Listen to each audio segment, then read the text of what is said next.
Good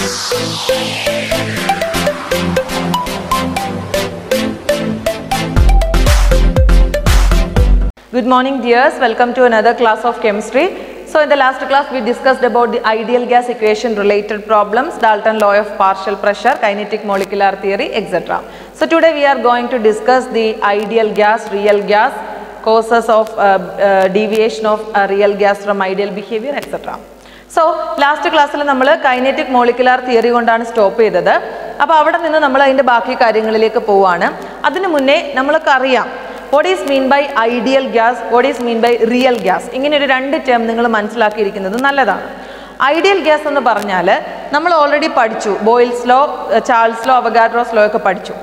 അപ്പോൾ എല്ലാ കണ്ടീഷനും, അതായത് എല്ലാ ടെമ്പറേച്ചറിലും എല്ലാ പ്രഷറിലും ഈ മൂന്ന് ഗ്യാസ് ലോയും പെർഫെക്റ്റ് ആയിട്ട് ഒബേ ചെയ്യുന്ന ഗ്യാസിനെ വിളിക്കുന്ന പേരാണ് ഐഡിയൽ ഗ്യാസ് എന്ന് പറയുന്നത്. മനസ്സിലായല്ലോ? എന്നാൽ റിയൽ ഗ്യാസ് എന്ന് പറഞ്ഞാൽ എന്താണ്? യെസ്, ഈ പറഞ്ഞ ഐഡിയൽ ഗ്യാസ് ഇക്വേഷനോ അല്ലെങ്കിൽ ഈ ഗ്യാസ് ലോസോ ഒന്നും എല്ലാ കണ്ടീഷൻസിലും ഒബേ ചെയ്യാത്ത ഗ്യാസിനെ വിളിക്കുന്ന പേരാണ് real gas. That is gas which obeys all the gas law under all condition of temperature and pressure is called ideal gas. Ideal gas എന്ന് പറഞ്ഞു കഴിഞ്ഞാൽ പെർഫെക്റ്റ് ആണ്. പക്ഷെ ഒരിക്കലും ഒരു ഗ്യാസും പെർഫെക്റ്റ് ആണെന്ന് നമുക്ക് പറയാൻ പറ്റില്ല. So the gas which does not obey all the gas laws under all condition of temperature and pressure are called real gases. അപ്പോൾ ഐഡിയൽ ഗ്യാസ് എന്താണ്, റിയൽ ഗ്യാസ് എന്താണെന്നുള്ളൊരു ഐഡിയ നമുക്ക് കിട്ടി. ഇനി നോക്കിക്കേ, behaviour of real gas, deviation from ideal gas behaviour. എന്തുകൊണ്ടാണ് real gases ideal ബിഹേവിയറിൽ നിന്നും deviation കാണിക്കുന്നത്, അല്ലെങ്കിൽ എല്ലാ കണ്ടീഷൻസിലും അവർ ഐഡിയൽ ബിഹേവിയർ ഒബേ ചെയ്യാത്തത് എന്തുകൊണ്ടാണ്, അതിൻ്റെ കാരണങ്ങൾ എന്തൊക്കെയാണെന്നുള്ളതാണ് നമ്മൾ ഇനി ഡിസ്കസ് ചെയ്യാൻ പോകുന്നത്. സോ ഞാൻ നിങ്ങൾക്ക് ഇവിടെ ഒരു ഗ്രാഫ് കൊടുത്തിട്ടുണ്ട്, കണ്ടോ?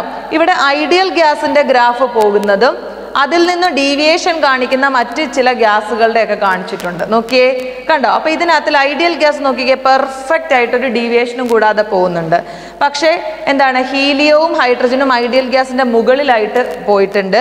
പിന്നെ കാർബൺ മോണോക്സൈഡും മീഥൈൻ്റെ നോക്കിയാൽ ആദ്യമേ താഴോട്ട് വന്നിട്ട് പിന്നെ ഒരു ഇൻക്രീസ് കാണാം.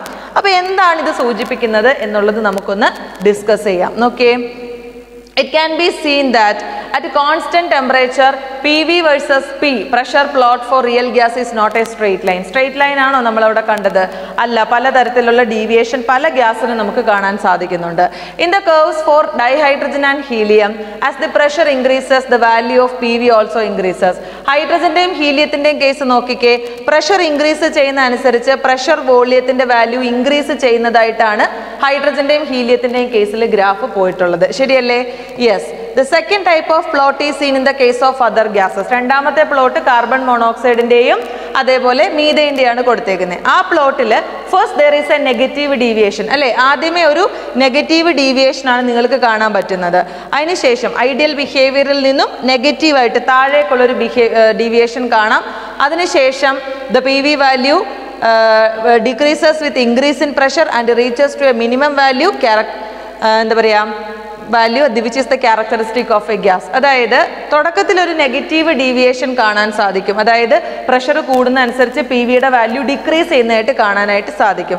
അതിനുശേഷം മിനിമത്തിൽ എത്തിയിട്ട് പിന്നെ ഒരു ഇൻക്രീസ് നമുക്ക് അവിടെ എന്ത് ചെയ്യാൻ പറ്റും, കാണാൻ സാധിക്കും, അല്ലേ? After that the P V value starts increasing. ശരിയാണല്ലോ? The curve then cross the line for ideal gas. Increase ചെയ്യുമ്പോൾ ഐഡിയൽ ഗ്യാസിന്റെ ലൈനെ ക്രോസ് ചെയ്തിട്ടല്ലയോ അത് മുകളിലേക്ക് പോകുന്നത്? യെസ്. അപ്പോൾ അതൊരു പോസിറ്റീവ് ഡീവിയേഷൻ പിന്നീട് കാണിക്കുന്നു. ഇതിനകത്തുനിന്ന് നമുക്ക് മനസ്സിലാക്കാൻ പറ്റുന്നത് എല്ലാ ഗ്യാസും എല്ലാ കണ്ടീഷനിലും ഐഡിയൽ ഗ്യാസ് ലോ ഒബേ ചെയ്യുന്നില്ല എന്നാണ് ആ ഗ്രാഫിൽ നിന്ന് നമുക്ക് മനസ്സിലാക്കാൻ പറ്റിയത്. ക്ലിയർ ആണല്ലോ? അപ്പോൾ ആ ഒരു deviation of real gases from ideal behaviour കാണിക്കാനുള്ള ഒരു ഗ്രാഫാണ് അവിടെ തന്നത്. ഇനി അടുത്തൊരു ഗ്രാഫ് നോക്കിക്കേ, ദാ റിയൽ ഗ്യാസിന്റെയും ഐഡിയൽ ഗ്യാസിന്റെയും കൂടി മറ്റൊരു ഗ്രാഫാണ് ഇവിടെ കൊടുത്തേക്കുന്നത്. ഇവിടെ നമ്മൾ പ്രഷറും വോളിയവും കൂടിയാണ് പ്ലോട്ട് ചെയ്ത് വയ്ക്കുന്നത്. ഇതിനകത്ത് നിങ്ങൾക്ക് മനസ്സിലാക്കാം, at A very high pressure the measured volume is more than the calculated volume. അതായത് ഈ പറഞ്ഞ പോലെ നമ്മൾ ഏറ്റവും പ്രഷർ കൂടി നിൽക്കുന്ന ഒരു അവസ്ഥയിൽ നോക്കിക്കഴിഞ്ഞാൽ നമ്മൾ മെഷർ ചെയ്യുന്നൊരു വോളിയം അല്ലാതെ നമ്മൾ കാൽക്കുലേറ്റ് ചെയ്യുന്നൊരു വോളിയം കൂടെ എടുത്ത് നോക്കിയാൽ എന്താണ്, മെഷർ ചെയ്തിരിക്കുന്ന വോളിയമാണ് ഏറ്റവും കൂടുതലായിട്ട് വരുന്നത്. മനസ്സിലായോ? അതേപോലെ പ്രഷർ കുറയുന്ന അനുസരിച്ച് ഇത് രണ്ടും ഒരുപോലെ വരുന്നുണ്ടോ? പ്രഷർ നമ്മൾ താഴേക്ക് വരുന്നതനുസരിച്ച് വോളിയം ഏകദേശം ഒരേപോലെ വന്നിട്ട് ഇവിടെ ഒരു ഇന്റർസെക്ഷൻ ഒക്കെ നിങ്ങൾക്ക് കാണാൻ സാധിക്കുന്നുണ്ട്. അപ്പോൾ എന്താണ് ഇങ്ങനെ സംഭവിക്കുന്നത്? അപ്പോൾ എന്തായാലും റിയൽ ഗ്യാസുകൾ ഐഡിയൽ ബിഹേവിയറിൽ നിന്നും ഡീവിയേഷൻ കാണിക്കുന്നു എന്നുള്ളത് നമുക്ക് മനസ്സിലായി. രണ്ടും ഒരുപോലെ അല്ല എന്ന് നമുക്ക് മനസ്സിലായി. ഇനി നമുക്ക് അതിന്റെ കാരണം പഠിക്കാം. എന്തുകൊണ്ട് ഐഡിയൽ ബിഹേവിയറിൽ നിന്നും റിയൽ ഗ്യാസസ് ഡീവിയേഷൻ കാണിക്കുന്നു, അതിന്റെ റീസൺ എന്താണ് എന്നുള്ളത്. This is because of two faulty postulate of the kinetic theory of gases. അപ്പം നമ്മൾ കൈനറ്റിക് തിയറിയിൽ കുറച്ച് പോസ്റ്റുലേറ്റ് പഠിച്ചു. പക്ഷേ റിയൽ ഗ്യാസ് ഐഡിയൽ ബിഹേവിയറിൽ നിന്നും ഡീവിയേഷൻ കാണിക്കുന്നത് കൈനറ്റിക് തിയറിക്കകത്തിലെ രണ്ട് തെറ്റായ പോസ്റ്റുലേറ്റ്സ് കാരണമാണെന്നാണ് പറയുന്നത്. അപ്പൊ എന്തൊക്കെയാണ് നോക്കിക്കേ, ആ തെറ്റായ രണ്ട് പോസ്റ്റുലേറ്റുകൾ ഏതൊക്കെയാ? First one, the volume of a gas molecule is negligible compared to the total volume occupied by the gas. അങ്ങനെ ഒരു പോസ്റ്റുലേറ്റ് നമ്മൾ കൈനറ്റിക് തിയറിയിൽ പഠിച്ചില്ലേ? അതായത് ഒരു ഇൻഡിവിജ്വൽ ഗ്യാസിന്റെ വോളിയം എടുത്തിട്ട് അത് ടോട്ടൽ ഗ്യാസിന്റെ വോളിയം കൂടെ കമ്പയർ ചെയ്യുമ്പോൾ ആ ഇൻഡിവിജ്വൽ ഗ്യാസിന്റെ വോളിയം നെഗ്ലിജിബിളി സ്മോൾ ആണെന്ന് പറഞ്ഞു. അതേപോലെ മറ്റൊരു തെറ്റായ postulate, there is no attractive force between gas molecule. Gas മോളിക്യൂൾസിന്റെ ഇടയിൽ ഇന്റർമോളിക്കുലർ ഫോഴ്സ് ഓഫ് അട്രാക്ഷൻ ഒന്നും തന്നെ ഇല്ല എന്നും കൈനറ്റിക് തിയറിയിൽ പറഞ്ഞു. ഈ രണ്ട് പോസ്റ്റുലേറ്റും തെറ്റാണ് എന്നാണ് പിന്നീട് തെളിയിക്കപ്പെട്ടത്. അതുകൊണ്ടാണ് റിയൽ ഗ്യാസസ് ഐഡിയൽ ബിഹേവിയറിൽ നിന്നും ഡീവിയേഷൻ കാണിക്കുന്നു. അതെന്താന്ന് നോക്കാം. These postulates may be true at large volume and low pressure. ഈ രണ്ട് പോസ്റ്റുലേറ്റ് ശരിയാകാം. ഏത് കണ്ടീഷനിലാ? വോളിയം കൂടുതലും പ്രഷർ കുറയുകയും ചെയ്യുന്ന കണ്ടീഷനിൽ മാത്രമേ ഈ പറഞ്ഞ രണ്ട് പോസ്റ്റുലേറ്റുകളും ശരിയായിട്ട് വരത്തുള്ളൂ. അതേസമയം നമ്മൾ വോളിയം കുറയ്ക്കുന്നു, പ്രഷർ കൂട്ടുന്നു, ഈ കണ്ടീഷനിൽ വരുമ്പോൾ ഒരിക്കലും നമുക്ക് ഒരു സിംഗിൾ മോളിക്യൂളിന്റെ വോളിയത്തെ നെഗ്ലക്ട് ചെയ്യാൻ പറ്റില്ല. അപ്പൊ എല്ലാ കണ്ടീഷനിലും ഈ പോസ്റ്റുലേറ്റ് പെർഫെക്റ്റ് ട്രൂ ആവുന്നുണ്ടോ? ഇല്ല. മനസ്സിലായല്ലോ? അതേപോലെ തന്നെ പ്രഷർ കൂടുതലാവുന്ന സമയത്ത് പ്രഷർ കൂട്ടുകയും ടെമ്പറേച്ചർ കുറയ്ക്കുകയും കൂടെ ചെയ്തു കഴിഞ്ഞാൽ ഗ്യാസിനെ നമുക്ക് ലിക്വിഫൈ ചെയ്യാം അല്ലേ? ടെമ്പറേച്ചർ കുറച്ച് കൂളിംഗ് നടത്തിയല്ലേ നമ്മൾ ഗ്യാസിനെ ലിക്വിഫൈ ചെയ്യുന്നത്. അങ്ങനെ ലിക്വിഫൈ ചെയ്യുന്ന അപ്പം ലിക്വിഡ് ആകുമ്പോൾ ഫോഴ്സ് ഓഫ് അട്രാക്ഷൻ ഇല്ലേ? ഗ്യാസ് ഇടയിൽ ഫോഴ്സ് ഓഫ് അട്രാക്ഷൻ വരത്തില്ലേ മോളിക്യൂൾസിന്റെ ഇടയിൽ? പക്ഷേ കൈനറ്റിക് തിയറിയിൽ എന്താ പറയുന്നത്? There is no intermolecular force of attraction എന്നല്ലേ പറയുന്നത്. അപ്പൊ ആ ഒരു പോസ്റ്റുലേറ്റും തെറ്റാണല്ലോ. അപ്പൊ അതുകൊണ്ടാണ് റിയൽ ഗ്യാസസ് ഐഡിയൽ ബിഹേവിയറിൽ നിന്നും ഡീവിയേഷൻ കാണിക്കുന്നു എന്ന് പറയുന്നതിന്റെ കാരണം. ക്ലിയർ ആയല്ലോ പറഞ്ഞത്? ഓക്കെ. സോ നമ്മൾ റിയൽ ഗ്യാസസിന് ഐഡിയൽ ബിഹേവിയറിൽ നിന്നും ഡീവിയേഷൻ ഉണ്ടെന്നും അതിൻ്റെ റീസൺ എന്താണെന്നും നമ്മൾ പഠിച്ചു.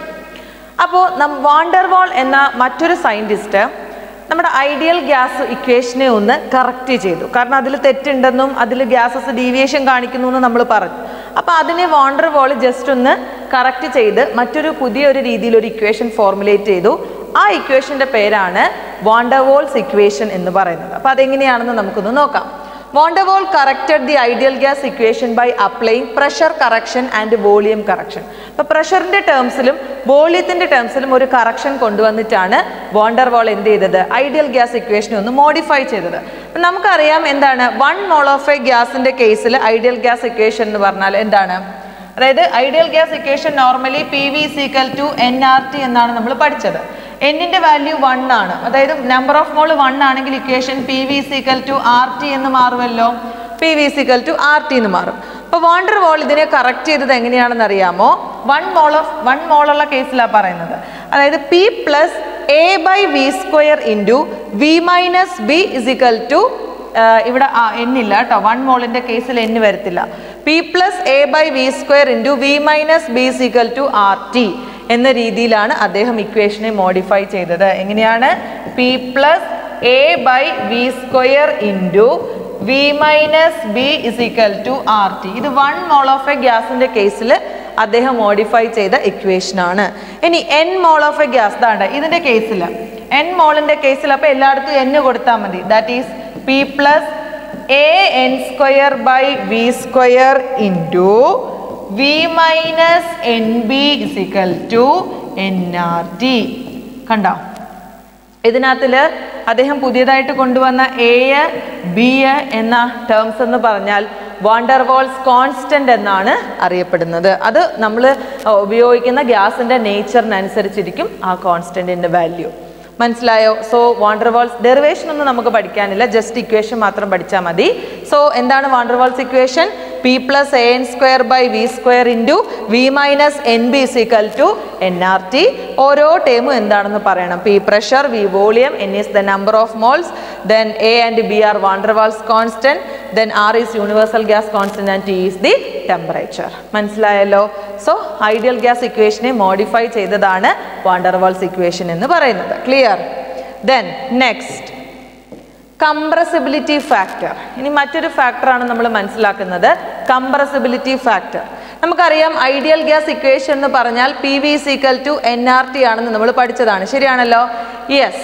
ആൻഡ് നമ്മൾ പറഞ്ഞു റിയൽ ഗ്യാസസിന് ഐഡിയൽ ബിഹേവിയറിൽ നിന്നും ഡീവിയേഷൻ ഉണ്ട്.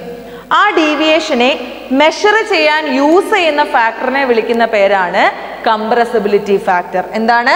The deviation from ideal behaviour can be measured in terms of compressibility factor and it is denoted by the letter Z. മനസ്സിലായോ? അപ്പോൾ ഐഡിയൽ ബിഹേവിയറിൽ നിന്നുള്ള ഗ്യാസസിന്റെ ഡീവിയേഷനെ നമുക്ക് മെഷർ ചെയ്യാൻ യൂസ് ചെയ്യുന്ന ഒരു ടേം ആണ് കംപ്രസിബിലിറ്റി ഫാക്ടർ എന്ന് പറയുന്നത്. കംപ്രസിബിലിറ്റി ഫാക്ടറിനെ Z എന്ന ലെറ്റർ യൂസ് ചെയ്തിട്ടാണ് നമ്മൾ ഡിനോട്ട് ചെയ്യുന്നത്. ഓക്കെ, നമുക്കത് ഇക്വേഷൻ ഡെറിവേഷൻ ഒന്നും ഇല്ല. നമ്മൾ PV = nRT എന്ന് എഴുതത്തില്ലേ, ideal gas equation PV = nRT എന്നുള്ളത്. യെസ്, അതിനകത്തുനിന്ന് നമ്മൾ സെഡിന്റെ വാല്യൂ PV/nRT എന്നാണ്. എന്ന് വെച്ചാൽ എന്താണ്? പ്രഷറിന്റെയും വോള്യത്തിന്റെയും കൂടി പ്രോഡക്റ്റും പിന്നെ nRTയും, ഇതിന്റെ രണ്ടിന്റെയും കൂടെ റേഷ്യോനെ വിളിക്കുന്ന പേരാണ് കംപ്രസിബിലിറ്റി ഫാക്ടർ Z എന്ന് പറയുന്നത്, PV/nRT. മനസ്സിലായോ? So compressibility factor Z = the product of the ratio of the product of PV and nRT, that is Z = PV/nRT. മനസ്സിലായല്ലോ? ഇനി ഇതിന്റെ വാല്യൂ നമ്മൾ മനസ്സിലാക്കണം. അതായത് ഐഡിയൽ ഗ്യാസിന്റെ കേസിൽ കംപ്രസിബിലിറ്റി ഫാക്ടറിന്റെ വാല്യൂ എന്തായിരിക്കും? 1 ആയിരിക്കും. സെഡിന്റെ വാല്യൂ 1 ആയിരിക്കും in the case of ideal gas. എന്നാൽ റിയൽ ഗ്യാസിന്റെ കേസിൽ ഒരിക്കലും സെഡിന്റെ വാല്യൂ എന്ത് വരത്തില്ല? 1 വരത്തില്ല. Z is not equal to 1. ഇനി കംപ്രസിബിലിറ്റി ഫാക്ടർ എന്ന് പറയുന്നത് Z is greater than 1, 1നേക്കാളും കൂടുതലാണ് സെഡിന്റെ വാല്യൂ എങ്കിൽ നമുക്ക് പറയാം റിയൽ ഗ്യാസിന്റെ വോള്യം ആണ് ഐഡിയൽ ഗ്യാസിനേക്കാളും കൂടുതൽ. എന്താ പറഞ്ഞത്? കംപ്രസിബിലിറ്റി ഫാക്ടറിന്റെ വാല്യൂ 1നേക്കാളും കൂടുതലാണെങ്കിൽ volume of real gas is greater than volume of ideal gas. മനസ്സിലായല്ലോ? അങ്ങനെ വരുമ്പോൾ റിപ്പൾസീവ് ഫോഴ്സ് ആയിരിക്കും അട്രാക്റ്റീവ് ഫോഴ്സിനേക്കാളും കൂടുതലായിട്ട് എക്സിസ്റ്റ് ചെയ്യുന്നത്. ആ കേസിൽ നമുക്ക് ഗ്യാസിനെ എളുപ്പം കംപ്രസ് ചെയ്യാൻ പറ്റത്തില്ല, Z is greater than 1 എന്ന കേസിൽ. മനസ്സിലായല്ലോ? എന്നാൽ Z is less than 1 എന്ന് നോക്കിക്കേ. അതിനു മുമ്പേ Z greater than 1 വരുന്നത് ഹൈഡ്രജൻ, ഹീലിയം എന്നീ ഗ്യാസുകളുടെ കേസിലാണ്. അത് പ്രഷറിന്റെ വാല്യൂ കൂടുന്നതനുസരിച്ച് അത് ഇൻക്രീസ് ചെയ്യും. ഇനി സെഡിന്റെ വാല്യൂ 1നേക്കാൾ കുറവാണെന്ന് കരുതുക. 1നേക്കാൾ കുറവാണെങ്കിൽ നേരെ തിരിച്ചു വരും. ഐഡിയൽ ഗ്യാസിന്റെ വോള്യമാണ് റിയൽ ഗ്യാസിനേക്കാളും കൂടുതലായിട്ട് വരുന്നത്. ആ സമയത്ത് ഏത് ഫോഴ്സാ മുന്നിട്ട് നിൽക്കുന്നത്? അട്രാക്റ്റീവ് ഫോഴ്സ് ആയിരിക്കും റിപ്പൾസീവിനേക്കാളും കൂടുതലായിരുന്നത്. ആ സമയത്ത് നമുക്ക് ഗ്യാസിനെ വേഗം ലിക്വിഫൈ ചെയ്യാനായിട്ട് പറ്റും. നേരെ ഓപ്പോസിറ്റ്, അത്രയും ചിന്തിച്ചാൽ മതി. അതായത് carbon dioxide, sulphur dioxide, ammonia എന്നീ ഗ്യാസുകളുടെയൊക്കെ കേസിൽ തുടക്കത്തിൽ ഈ വാല്യൂ കുറയുമെങ്കിലും പിന്നീട് പ്രഷർ കൂടുന്നതനുസരിച്ച് ഇൻക്രീസ് ചെയ്ത് വരുന്നതായിട്ടും കാണാൻ പറ്റും. മനസ്സിലായല്ലോ പറഞ്ഞത്? ഇനി എന്താണ്? ഈ സെഡിന്റെ വാല്യൂ ഒരു ലോ പ്രഷറിൽ കുറഞ്ഞു വരുമ്പോഴാണ് ഒരു കുറഞ്ഞത് 1ലേക്ക് എത്തും. അതായത് കൂടുതലായി നിൽക്കുന്ന കേസിൽ അത് കുറഞ്ഞു പ്രഷർ കുറയ്ക്കുന്ന അനുസരിച്ച് ആ വാല്യൂ ഡിക്രീസ് ചെയ്ത് 1ൽ എത്തുമ്പോൾ Z = 1 ആയാൽ അത് ഏത് ബിഹേവിയറായി? ഐഡിയൽ ബിഹേവിയറായി. മനസ്സിലായല്ലോ? അപ്പോൾ ഐഡിയൽ ബിഹേവിയറിൽ നിന്നുള്ള ഡീവിയേഷനെ എക്സ്പ്രസ് ചെയ്യാൻ യൂസ് ചെയ്യുന്നതാണ് ടേമാണ് ഇത് കംപ്രസിബിലിറ്റി ഫാക്ടർ എന്ന് പറയുന്നത്. ഇറ്റ് ഈസ് വെരി ഇമ്പോർട്ടൻറ്റ് കേട്ടോ. ഇനി അടുത്ത എന്താണ്? Boyle temperature or Boyle point. അങ്ങനൊരു ഡെഫിനിഷനാണ്. അതായത് the temperature at which a real gas obeys ideal gas law over an appreciable range of pressure is called the Boyle temperature or Boyle point. അതായത് ഒരു real gas ideal gas law obey ചെയ്യുന്ന ഒരു particular range of pressure, ഒരു particular range of പ്രഷറിൽ ഏത് ടെമ്പറേച്ചറിലാണോ നമ്മുടെ real gas ideal behaviour കാണിക്കുന്നത് അല്ലെങ്കിൽ ഐഡിയൽ ഗ്യാസിൽ ഒബേ ചെയ്യുന്നത്, that particular temperature is known as Boyle temperature or Boyle point. അത് ഓരോ ഗ്യാസിന്റെയും അതിന്റെ സ്വഭാവത്തിനനുസരിച്ച് ബോയിൽ ടെമ്പറേച്ചർ മാറും. മനസ്സിലായി? ഇനി gases can be easily liquefied by applying high pressure and low temperature. Temperature കുറച്ചും പ്രഷർ കൂട്ടിയും കൊടുത്താൽ നമുക്ക് ഗ്യാസിനെ വേഗത്തിൽ എന്ത് ചെയ്യാൻ പറ്റും? ലിക്വിഫൈ ചെയ്യാനായിട്ട് പറ്റും. അത്തരത്തിൽ നമ്മൾ പ്രഷർ അപ്ലൈ ചെയ്തുകൊണ്ട് എന്താണ് ഒരു ഗ്യാസിനെ ലിക്വിഫൈ ചെയ്യുന്ന ഏറ്റവും കുറഞ്ഞ temperature, the temperature below which a gas, ഒരു പർട്ടിക്കുലർ ടെമ്പറേച്ചറിന് താഴെ ഒരു ഗ്യാസ് എന്താകുന്നു? ലിക്വിഡായി മാറുന്നു. That temperature is known as critical temperature. It is represented by TC. അതേപോലെ ക്രിട്ടിക്കൽ ടെമ്പറേച്ചറിൽ നമ്മൾ എത്രമാത്രം പ്രഷറാണോ കൊടുക്കുന്നത്, that amount of pressure is known as PC അല്ലെങ്കിൽ ക്രിട്ടിക്കൽ പ്രഷർ. ആ സമയത്ത് നമ്മൾ ആ ഗ്യാസിനൊരു വോളിയം ഉണ്ടാവുമല്ലോ, ക്രിട്ടിക്കൽ ടെമ്പറേച്ചറിലും ക്രിട്ടിക്കൽ പ്രഷറിലും ആ ഗ്യാസ് ഒക്കുപ്പൈ ചെയ്യുന്ന വോളിയത്തിനെ വിളിക്കുന്ന പേരാണ് critical volume. It is represented by VC. അപ്പോൾ TC, PC, VC എന്താണെന്ന് മനസ്സിലായില്ലേ? ഒരു ഗ്യാസിനെ ലിക്വിഫൈ ചെയ്യുന്നതിന്റെ ടെമ്പറേച്ചർ TC, ആ സമയത്തുള്ള അപ്ലൈ ചെയ്യുന്ന പ്രഷർ PC, ആ സമയത്ത് ആ ഗ്യാസ് ഒക്കുപ്പൈ ചെയ്യുന്ന വോളിയം VC. ക്ലിയർ ആയല്ലോ? സോ നെക്സ്റ്റ് നമുക്ക് പഠിക്കാനുള്ളത് ലിക്വിഡ് സ്റ്റേറ്റും അതുമായി റിലേറ്റ് ചെയ്ത 2-3 ടേംസും കൂടെ ആകുമ്പോൾ ഈ ചാപ്റ്റർ കംപ്ലീറ്റ് ആവും. So first one is vapour pressure. നിങ്ങൾക്ക് ഫെമിലിയർ ആയിട്ടുള്ളതാണ്. In a liquid the molecules having different energy. ഒരു ലിക്വിഡിനെ സംബന്ധിച്ച് അതിനകത്തിലെ മോളിക്യൂൾസിന് ഡിഫറെന്റ് എനർജിയാണ്. The molecules having higher energy in the surface are escaped to their vapour phase. This process is called evaporation. അറിയാമല്ലോ, അതായത് ഹയർ എനർജി കാണിക്കുന്ന മോളിക്യൂള് വേപ്പറിലേക്ക് എസ്കേപ്പ് ചെയ്യാനായിട്ട് ശ്രമിക്കും. അങ്ങനെ അത് ലിക്വിഡ് വേപ്പറായിട്ട് മാറുന്നതിനെയാണ് ഇവാപറേഷൻ എന്നുള്ള കാര്യം നമുക്ക് അറിയാം. The evaporated molecule collide with each other and their energy decreases and returns to the liquid state. അപ്പോൾ ഈ ഇവാപറേറ്റ് ചെയ്ത് പോയ മോളിക്യൂൾസ് പരസ്പരം കൊളൈഡ് ചെയ്യും. കൊളൈഡ് ചെയ്യുന്ന സമയത്ത് അവരുടെ എനർജി ഡിക്രീസ് ചെയ്യും. എനർജി ഡിക്രീസ് ചെയ്യുമ്പോൾ അവർ തിരിച്ച് എങ്ങോട്ടേക്ക് വരും? നമ്മുടെ ലിക്വിഡ് സ്റ്റേറ്റിലേക്ക് വരും. അതാണല്ലോ വേപ്പർ കണ്ടൻസ് ചെയ്ത് ലിക്വിഡ് ആവുന്നത്. ആ പ്രോസസ്സിനെയാണ് നമ്മൾ എന്ത് വിളിക്കുന്നത്? കണ്ടൻസേഷൻ എന്ന് വിളിക്കുന്നത്. അപ്പോൾ ഒരു പർട്ടിക്കുലർ സ്റ്റേറ്റിൽ ഈ ഇവാപറേഷന്റെ റേറ്റും കണ്ടൻസേഷന്റെ റേറ്റും ഈക്വൽ ആയിട്ട് വരും. At a particular state the rate of evaporation is equal to rate of condensation. This is called equilibrium state. അപ്പോൾ ഇതിന്റെ രണ്ടിന്റെ റേറ്റും ഈക്വലായി വരുന്ന സ്റ്റേറ്റിനെ എന്ത് വിളിക്കുന്നു? ഇക്വിലിബ്രിയം സ്റ്റേറ്റ് എന്ന് വിളിക്കുന്നു. ആ ഇക്വിലിബ്രിയം സ്റ്റേറ്റിൽ എന്താണ്? Liquid pressure exerted by the vapour of the liquid. ആ ലിക്വിഡിനകത്തിലെ വേപ്പർ എക്സേർട്ട് ചെയ്യുന്ന പ്രഷർ, ആ ഇക്വിലിബ്രിയം സ്റ്റേറ്റിൽ അത് എക്സേർട്ട് ചെയ്യുന്ന പ്രഷറിനെ വിളിക്കുന്ന പേരാണ് വേപ്പർ പ്രഷർ എന്ന് പറയുന്നത്. മനസ്സിലായല്ലോ? അത് നമ്മൾ യൂസ് ചെയ്യുന്ന ലിക്വിഡിന്റെ നേച്ചറും ടെമ്പറേച്ചറിനും അനുസരിച്ച് ഒരു ലിക്വിഡിന്റെ വേപ്പർ പ്രഷർ മാറിക്കൊണ്ടേയിരിക്കും. അത് അതിനെ ഡിപ്പെൻഡ് ചെയ്തിരിക്കും. ക്ലിയർ ആയല്ലോ വേപ്പർ പ്രഷർ എന്താണെന്നുള്ളത്? Then next one is boiling point. ഇത് നിങ്ങൾക്ക് ഫെമിലിയർ ആയിട്ടുള്ള ടേം ആണ്. Boiling point of a liquid is the particular temperature at which the vapour pressure of the liquid become equal to the atmospheric pressure. ഒരു ലിക്വിഡിന്റെ vapour pressure എന്താണെന്ന് ഇപ്പം നിങ്ങൾക്കറിയാം. ആ വേപ്പർ പ്രഷറും അറ്റ്മോസ്ഫറിക് പ്രഷറും ഒരുപോലെ ആവുന്ന, സെയിം ആകുന്ന ഒരു പർട്ടിക്കുലർ ടെമ്പറേച്ചർ ഉണ്ട്. ആ ടെമ്പറേച്ചറിനെയാണ് നമ്മൾ എന്ത് വിളിക്കുന്നത്? ബോയിലിംഗ് പോയിന്റ് എന്ന് വിളിക്കുന്നത്. മനസ്സിലായല്ലോ? അറ്റ്മോസ്ഫറിക് പ്രഷറിനെയും ഒരു ലിക്വിഡിന്റെ നേച്ചറിനെയും ഡിപ്പെൻഡ് ചെയ്തിരിക്കും അതിന്റെ ബോയിലിംഗ് പോയിന്റ് എന്ന് പറയുന്നത്. ഹൈ ഓൾട്ടിറ്റ്യൂഡ്സിലോട്ടൊക്കെ പോകുമ്പോഴത്തേക്കും അറ്റ്മോസ്ഫറിക് പ്രഷർ കുറവാണ്. അപ്പോൾ ബോയിലിംഗ് പോയിന്റ് കുറയും. Pressure is directly proportional to boiling point ആണ്. അപ്പോൾ പ്രഷർ കുറയുമ്പോൾ ബോയിലിംഗ് പോയിന്റും കുറയും. ആ സ്ഥലത്ത് നിന്നൊക്കെ പറഞ്ഞു കഴിഞ്ഞാൽ എന്താണ്? അതേപോലെ ഹൈ പ്രഷർ ഉള്ള റീജിയനിലാണെങ്കിൽ ബോയിലിംഗ് പോയിന്റ് എന്ന് പറയുന്നത് കൂടുതലായിരിക്കും. മനസ്സിലായോ പറഞ്ഞത്? Then next term is surface tension. കൊച്ചു ക്ലാസ്സുകളിൽ നിങ്ങൾ പഠിച്ചിട്ടുള്ളതാണ് സർഫസ് ടെൻഷൻ എന്താണെന്നുള്ളത്. It is refers to the amount of force performing per unit length and is perpendicular to the line on the surface of liquid. അതായത് നമ്മളിപ്പോൾ ഒരു beaker എടുക്കുന്നു, അതിനകത്തിൽ കുറച്ച് ലിക്വിഡ് മോളിക്യൂൾസ് ലിക്വിഡ് എടുക്കുന്നു. അപ്പോൾ കുറേ ലിക്വിഡ് മോളിക്യൂൾസ് ഉണ്ടല്ലോ. അപ്പോൾ ഈ എന്താ പറയുക, ബീക്കറിനുള്ളിലുള്ള ഒരു പർട്ടിക്കുലർ ലിക്വിഡ് മോളിക്യൂൾ നമ്മൾ കൺസിഡർ ചെയ്യുന്നു. ഈ മോളിക്യൂളിനെ സംബന്ധിച്ച് ഈ സൈഡിൽ നിന്നും ഫോഴ്സ് വരാം, ഇവിടെ നിന്നും ഫോഴ്സ് വരാം, മുകളിൽ 4 വശത്തു നിന്നും അതിന് ഫോഴ്സ് അനുഭവപ്പെടുന്നുണ്ട്. അപ്പോൾ ഈ ഒരു പർട്ടിക്കുലർ മോളിക്യൂള് അനുഭവിക്കുന്ന ടോട്ടൽ ഫോഴ്സ് എന്ന് പറയുന്നത് 0 ആണ്. കാരണം ഈ 4 വശത്തുനിന്ന് ഈക്വൽ ഫോഴ്സ് ആകുമ്പോൾ അത് പരസ്പരം എന്തായിപ്പോവും? ക്യാൻസൽ ആയിപ്പോവും. അതേസമയം നമ്മൾ ഈ ലിക്വിഡിന്റെ സർഫസിലുള്ള ഒരു മോളിക്യൂളിനെ കൺസിഡർ ചെയ്യുകയാണ്. ആ ലിക്വിഡിന്റെ സർഫസിലുള്ള ഒരു മോളിക്യൂളിനെ നമ്മൾ കൺസിഡർ ചെയ്യുമ്പോൾ അയാൾക്ക് 3 സൈഡിൽ നിന്നും ഫോഴ്സ് ഉണ്ട്. പക്ഷേ സർഫസിലായതുകൊണ്ട് ഇവിടെ നിന്നും ഒരു ഫോഴ്സ് അയാൾക്ക് ഇല്ല. അപ്പോൾ അയാൾക്ക് ഒരു ടോട്ടൽ ഫോഴ്സ് അനുഭവിക്കുന്നുണ്ട്. 0 ആവത്തില്ല, ടോട്ടൽ ഫോഴ്സ് ഉണ്ട്. ആ ടോട്ടൽ ഫോഴ്സ് ആക്ട് ചെയ്യുന്നത് താഴേക്കായിരിക്കും, ഡൗൺവേർഡ്സിലായിരിക്കും. ഇത് ഒരു മോളിക്യൂളിന്റെ കേസാണ് പറഞ്ഞത്. ഇതുപോലെ സർഫസിൽ ധാരാളം ലിക്വിഡ് മോളിക്യൂൾസ് ഉണ്ടാവുമല്ലോ. അപ്പോൾ ഈ എല്ലാ ലിക്വിഡ് മോളിക്യൂൾസിന്റെയും കൂടി ടോട്ടൽ ഫോഴ്സ് ഡൗൺവേർഡ്സിലേക്ക് എക്സേർട്ട് ചെയ്യുമ്പം ഈ ലിക്വിഡിന്റെ സർഫസ് ഒരു സ്ട്രെച്ചഡ് മെമ്പറൈൻ പോലെ ആക്ട് ചെയ്യും. ഇതിങ്ങനെ താഴോട്ട് ഫോഴ്സ് വലിക്കല്ലേ, ആ സമയത്ത് അതൊരു സ്ട്രെച്ചഡ് മെമ്പറൈൻ പോലെ ആക്ട് ചെയ്യും. അപ്പോൾ ആ സർഫസിനൊരു ടെൻഷൻ ഫീൽ ചെയ്യും. That tension is known as surface tension. മനസ്സിലായല്ലോ? അപ്പോൾ ഇതിനെ ഈ രീതിയിൽ എക്സ്പ്ലെയിൻ ചെയ്യാം. പിന്നെ അതിൻ്റെ ഒരു പർട്ടിക്കുലർ ഡെഫിനിഷൻ ആണ് നമ്മൾ പറഞ്ഞത്. ഒരു യൂണിറ്റ് ലെങ്തിൽ അനുഭവിക്കപ്പെടുന്ന ഫോഴ്സിന്റെ എമൗണ്ടിനെ വിളിക്കുന്ന പേരാണ് സർഫസ് ടെൻഷൻ.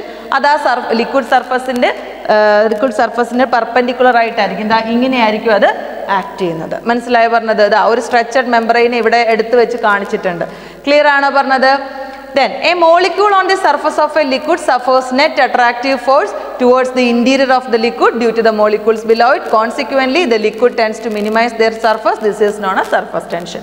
ഞാൻ ഈ പറഞ്ഞ കാര്യങ്ങളാണ് എഴുതി വെച്ചേക്കുന്നത്. ക്ലിയർ ആയി? ഇനി നമ്മുടെ സർഫസ് ടെൻഷന്റെ യൂണിറ്റ് എന്ന് പറയുന്നത് ജൂൾ പെർ മീറ്റർ സ്ക്വയർ ആണ്. It is denoted by Greek letter. എന്താണ് ഗ്രീക്ക് ലെറ്റർ ഗാമ പോലെ എഴുതുന്ന ഒരു ലെറ്റർ വെച്ചിട്ടാണ് നമ്മൾ സർഫസ് ടെൻഷൻ ഡിനോട്ട് ചെയ്യുന്നത്. Then having dimension kilogram per raise to -2 newton per metre in SI unit. മനസ്സിലായോ പറഞ്ഞത്? Then the magnitude of the surface tension of a specific liquid depends on the attractive intermolecular forces within the molecule. Larger attractive force result in larger surface tension. അപ്പോൾ എന്താണ് ഒരു ലിക്വിഡിന്റെ surface tension എന്ന് പറയുന്നത് അതിനകത്തിൽ ആ liquid മോളിക്യൂൾസിലുള്ള intermolecular force of അട്രാക്ഷനെ depend ചെയ്തിരിക്കും. അപ്പോൾ അട്രാക്റ്റീവ് ഫോഴ്സ് കൂടുതലാണെങ്കിൽ സർഫസ് ടെൻഷനും കൂടുതലായിരിക്കും. മനസ്സിലായല്ലോ? അതേപോലെ ടെമ്പറേച്ചർ കൂടുമ്പോൾ നമുക്കറിയാം കൈനറ്റിക് എനർജി കൂടുമെന്നറിയാം മോളിക്യൂൾസിന്റെ അല്ലേ. കൈനറ്റിക് എനർജി കൂടുമ്പോഴത്തേക്കും അത് മൂവ് ചെയ്യാൻ തുടങ്ങുമ്പോൾ അവരുടെ അട്രാക്ഷൻ എന്ത് ചെയ്യും? കുറയും. അട്രാക്ഷൻ കുറഞ്ഞാൽ സർഫസ് ടെൻഷനും എന്ത് ചെയ്യും? കുറയും. മനസ്സിലായോ പറഞ്ഞത്? Okay. So the next term is viscosity. Viscosity ഒക്കെ നിങ്ങൾക്ക് ഫെമിലിയർ ആയിട്ടുള്ള ടേം ആണ്. It is the resistance of flow of liquid arising A result of the internal friction within the layers as they pass over the other layer. അതായത് ഒരു ലിക്വിഡിന്റെ ഫ്ലോയിനെ resist ചെയ്യുന്നു, തടയുന്നു. മനസ്സിലായോ? ആ റെസിസ്റ്റൻസിനെ വിളിക്കുന്ന പേരാണ് എന്ത്? വിസ്കോസിറ്റി എന്ന് പറയുന്നത്. ഓക്കെ. അപ്പോൾ viscosity arises due to the strong intermolecular forces between molecules. മോളിക്യൂൾസിനെ ഹോൾഡ് ചെയ്ത് നിർത്തുന്നത് അവർക്കിടയിലുള്ള സ്ട്രോങ് ആയിട്ടുള്ള ഇന്റർമോളിക്കുലർ ഫോഴ്സ് കാരണമാണ്. മനസ്സിലായോ? അപ്പോൾ ആ ഒരു ഇന്റർമോളിക്കുലർ ഫോഴ്സസിനെ എന്ത് ചെയ്യുന്നു? And resist the passing of layer. അപ്പോൾ ഒരു ലെയർ മറ്റൊരു ലെയറിന്റെ മുകളിലേക്ക് പോകാതിരിക്കാനായിട്ട് അതിനെ റെസിസ്റ്റ് ചെയ്ത് നിർത്തുന്നു. അങ്ങനെ റെസിസ്റ്റ് ചെയ്യുന്നതിന്റെ ഫലമായിട്ട് ഉണ്ടാവുന്നതാണ് വിസ്കോസിറ്റി എന്ന് പറയുന്നത്. മനസ്സിലായല്ലോ? The layers of molecules of the flowing liquid that are in contact and surface are stationary. അപ്പോൾ ഈ മോളിക്യൂൾസിന്റെ ലെയേഴ്സ് എടുത്തു കഴിഞ്ഞാൽ അവർ പരസ്പരം കോണ്ടാക്റ്റിൽ ഇരിക്കുന്നതായിട്ട് നമുക്ക് കാണാൻ പറ്റും. മനസ്സിലായോ? എന്നാൽ സർഫസിലേക്ക് നോക്കുമ്പോൾ അവർ സ്റ്റേഷനറി ആയിരിക്കും. Then increase the distance between the two layers increases the velocity of the upper layer. രണ്ട് ലെയർ തമ്മിലുള്ള ഡിസ്റ്റൻസ് കൂട്ടിയാൽ എന്ത് പറ്റും? ആ അപ്പർ ലെയറിന്റെ വെലോസിറ്റി അതിനനുസരിച്ച് ഇൻക്രീസ് ചെയ്യുന്നതായിട്ട് കാണാൻ പറ്റും.